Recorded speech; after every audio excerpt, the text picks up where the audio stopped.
बोलने के लिए है नहीं मेरे पास। सर पहले तो मैं सभी डॉक्टरों से माफी मांगना चाहूंगा। समझ ये है देश डॉक्टर्स, ये देश है, ये मेरा कंट्री है, ये कंट्री है और ये है विनम्रता इस देश की। पहला सेंटेंस बोलता है व्यक्ति कि मैं डॉक्टर्स आपसे शर्मिंदा हूं, मैं आपसे माफी मांगता हूं। और मैं उनकी बात से भी इत्तेफाक नहीं रखता कि मारा जाए, लेकिन जो जिनको हम अपना नेता बना के आगे पेश करते हैं, अगर वो कुछ नहीं करेंगे तो शायद ये नौबत आ जाएगी कि हमें फिल्म गंगा जल की तरह शायद तेजाब फेंकने पड़ जाए लोगों के ऊपर। तो इसलिए आपसे भी हाथ जोड़ के रिक्वेस्ट है कि लड़ना बंद करके इंसाफ फरमाइए। इंसाफ फरमाइए जी। राघवेंद्र दुबे बिल्कुल सही कह रहे हैं कि ये जो मौका बिल्कुल भी राजनीति का नहीं है, क्योंकि इसमें एक बेटी पार्टियां बचाती हुई नजर आती हैं, पार्टियां बचाती हुई नजर आती हैं। रोज डेली हम तमाम राजनीतिक मुद्दों पर बात करते हैं, लेकिन आज ऐसा मुद्दा है कि जहां पर बेटी के साथ जो दरिंदगी की एक हद पार हो गई, कि मतलब जो बीभत्सता उसके साथ की गई, अगर उसको आप महसूस कर लें, आप उसे जोड़ लें अपनी बहन बेटी के साथ, तो आपका शायद जमीर जग जाए और ये लगे कि कितना बड़ा दुख दर्द जो हुआ जी। मैं आया नहीं थी जी।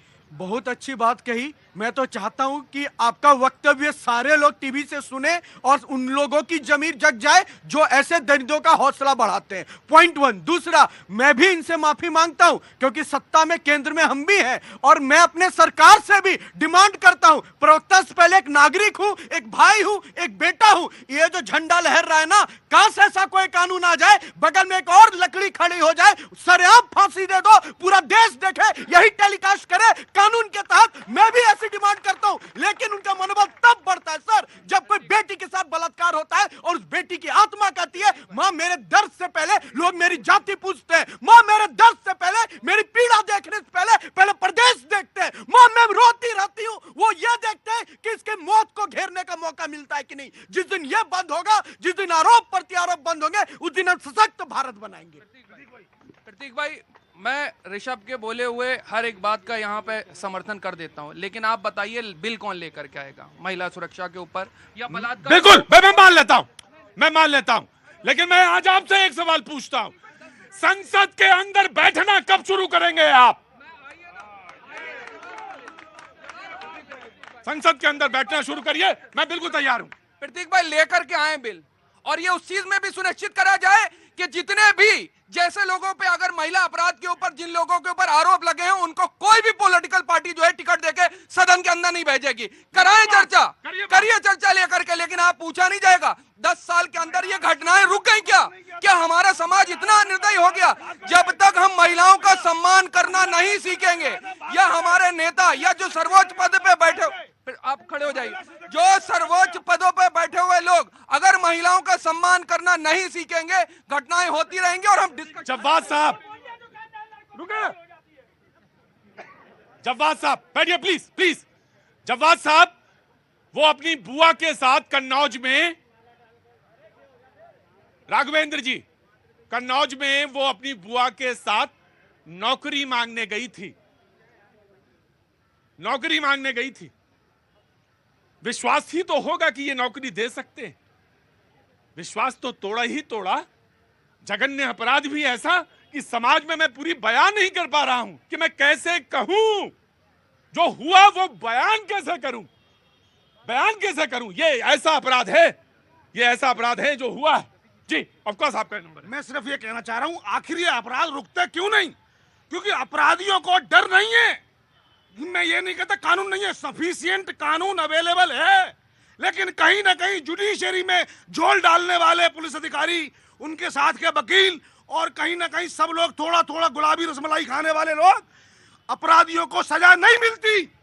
जब सजा नहीं मिलती, देखिए आपने सुनिए, आपने जुडिशरी को बड़ी आसानी से कह दिया, पुलिस वालों को बड़ी आसानी से कह दिया, और आप ही उसी सिस्टम का हिस्सा हैं। समाज में तो आप भी आते हैं ना, समाज में आप अलग नहीं है, सिस्टम का हिस्सा हमें। हाँ, लेकिन तब आपकी आवाज ज्यादा तेज हो जाएगी अगर कोई और पॉलिटिकल पार्टी होगी जो आपको पसंद नहीं होगी, तो आवाज तेज हो जाएगी। जी, पॉलिटिकल पार्टी की बात यह, जब अपराधी को यह लगता है कि अगर मैं अपराध करना करना कर लूंगा, और मुझे बचाने वाले मेरे लोग हैं, चाहे वो मेरी जाति के हों, चाहे मेरे धर्म के हों, चाहे मेरे राज्य के हों, क्षेत्र के हों, या मेरी पार्टी के हों।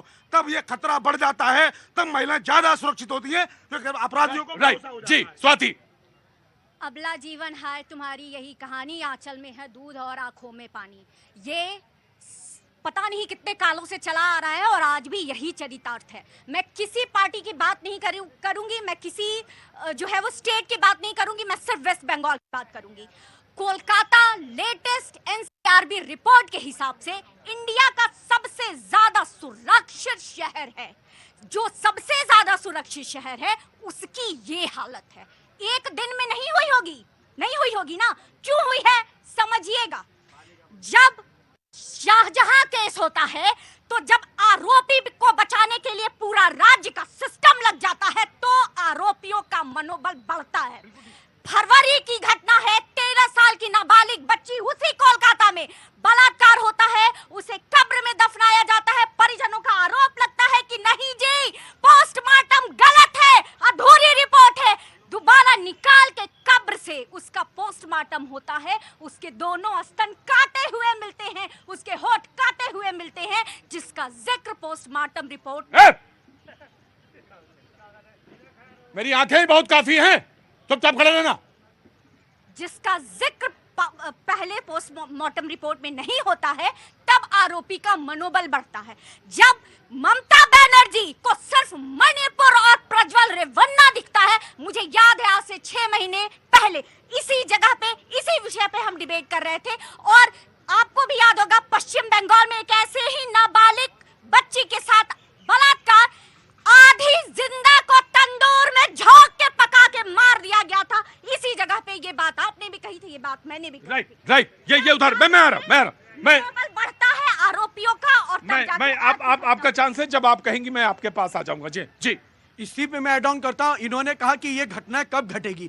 ये घटना तब कम होनी होगी प्रतीक जी, जब ऐसी घटनाओं को संरक्षण मिलना बंद होगा राजनीतिक फायदे के लिए।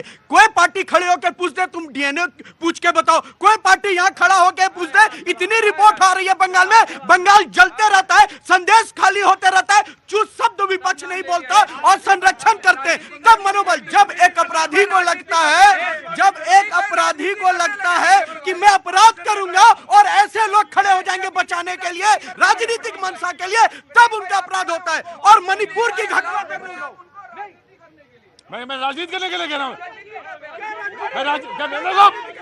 पीछे बैठो, साले लोग बैठो, साले बैठो, नहीं बैठो, साले बैठो, बिल्कुल नहीं बात करेंगे बाप से।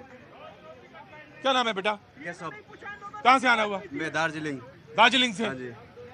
वेस्ट बंगाल से? हाँ जी। अगर सब डॉक्टर को मेरे से नमस्कार, क्योंकि पहली बात तो ये है कि अगर यहाँ पे राजनीति की बात करते हैं, इतना दूर से मैं आ रहा हूँ, ठीक है। यहाँ पे क्या देश के अभी देश में क्या हो रहा है, देश के क्योंकि किसी का एक बेटी है, किसी का वो बहन है, अब लागू क्यों नहीं हो रहा? यहाँ का शासन क्या हो रहा है? यहाँ का जो अभी बना है, मोदी जी बना, अगर वो क्या कर रहा है? अगर डॉक्टर के साथ ऐसे इंसाफ हो रहा है तो फिर पब्लिक के साथ क्या हो सकता है? जी सेंट्रल कानून, इन्होंने कहा कि आपकी एक ही मांग है। जी क्या?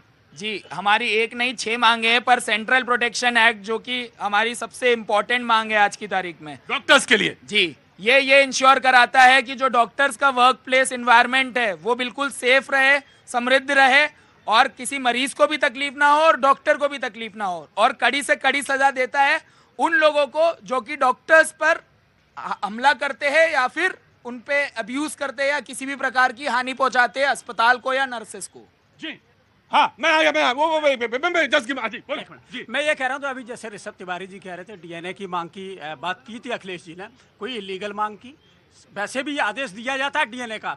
दूसरी बात ये पॉस्को एक्ट में उठा के 12 साल की बच्ची पे संदेह कर रहे हैं कि वो 12 साल की बच्ची झूठ बोलेगी, वो राजनीति करेगी। ये 12 साल की बच्ची पे हमारी बात फर्क है। इनकी बात पर एक चीज दे रहा हूँ, ये वो लोग हैं जो गुजरात में 11 लोगों को, बलात्कारियों को जेल से छुड़वाते हैं, जेल से छुड़वाने के बाद उन पर माला डालते हैं, उनका स्वागत करते हैं, राम